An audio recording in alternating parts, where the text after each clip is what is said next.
नमस्कार, मैं हूं प्रज्ञा मिश्रा और आप देख रहे हैं उल्टा चश्मा यूसी। रिपोर्ट्स कह रहे हैं कि अब तक 22 किसान बॉर्डर पर आंदोलन करते करते मर गए। बंगाल में सौरभ गांगुली जी की तबीयत खराब होती है तो पूरी सरकार ट्वीट करने लग जाती है। करना भी चाहिए, लेकिन 22 किसानों की मौत पर सरकार की जुबानों पर ताले लगे हैं। यह है किसानों के लिए सरकार का दोहरा चरित्र। खैर, आज मैं आपसे बात करूंगी कि सरकार कृषि कानून वापस क्यों नहीं लेना चाह रही है, उसकी मजबूरी क्या है। देखिए, जब सारे उद्योग धंधे फेल हो गए थे, जब सारी इंडस्ट्रीज डूब गई थी, तब भी देश के किसानों ने ही देश की अर्थव्यवस्था को संभाले रखा। खेती ही एक ऐसा उद्योग था जो मुनाफे में था। अब सारे कॉर्पोरेट की गिद्ध नजर किसानों पर है, खेती पर है, फसल पर है, किसानों की जमीन पर है। देश की अर्थव्यवस्था के साथ पिछले 6-7 सालों में चीरहरण हुआ है और अर्थव्यवस्था के साथ पूरी तरह से बलात्कार किया गया है। और अपने इस इकोनॉमिक्स कोलैप्स को छुपाने के लिए किसानों को कॉर्पोरेट्स की झोली में अब फेंका जा रहा है।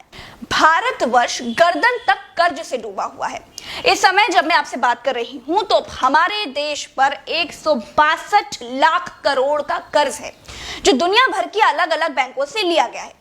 और 2014 में जब देश में बीजेपी सरकार बनी थी, तब यह कर्ज 84 लाख करोड़ था। देश की सरकार कर्ज लेकर घी पी रही है। ऐसा तो है नहीं कि देश माल्या की तरह या नीरव मोदी की तरह कर्ज लेकर भाग जाएगा। कर्ज तो चुकाना ही है, लेकिन हमारी जीडीपी तो डूब चुकी है। इंडस्ट्रीज का बुरा हाल है, कंपनियां बंद होने की कगार पर आ गई हैं। ऐसे में कर्ज वापस कैसे होगा? जो सामने दिखाई देता है तो मुनाफे वाला एक ही रास्ता बचा है और वो है खेती, जिसमें कॉर्पोरेट को 200% तक मुनाफे की गारंटी है और कॉर्पोरेट को हर हाल में वो चाहिए ही चाहिए। और सरकार को कॉर्पोरेट की ये बात माननी ही माननी है, क्योंकि पॉलिटिकल फंडिंग किसान तो करता नहीं है।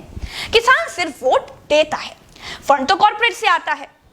तो अब अगर आप कृषि कानून की जगह पर कॉर्पोरेट कानून कहें तो बात ज्यादा क्लियर समझ में आएगी। सरकार ने अपने कानून में कहा है कि किसान भंडारण कर सकता है। अब आप होनोलुलु की सरकार तो है नहीं कि आपको ये मालूम ही नहीं है कि जिस किसान को आप जिंदा रखने के लिए 6000 की खैरात दे रहे हैं, वो भंडारण करेगा कैसे। या 6000 में किसान ने अगर अपने गोदाम बनवा लिए हो तो उसकी जानकारी मुझे नहीं है इस वक्त पर।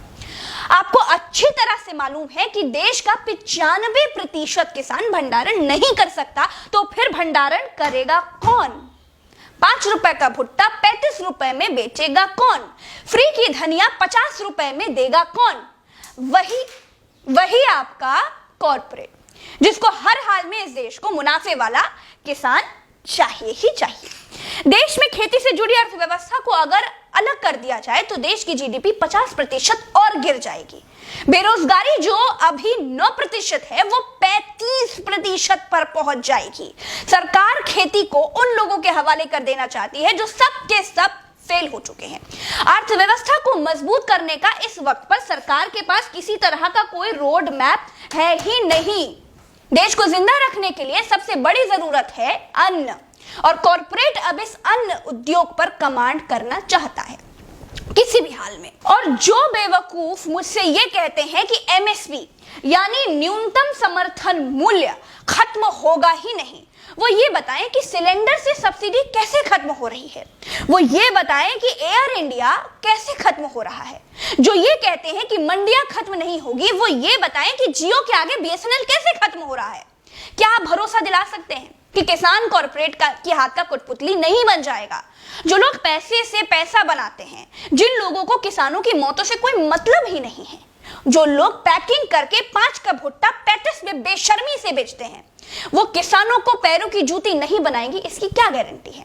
और जो लोग आज मौन हैं, जो लोग आज ठेले से फ्री की धनिया खरीद कर मिर्ची भरकर चल देते हैं, वो ये जान लें कि यह कानून महंगाई की गारंटी है।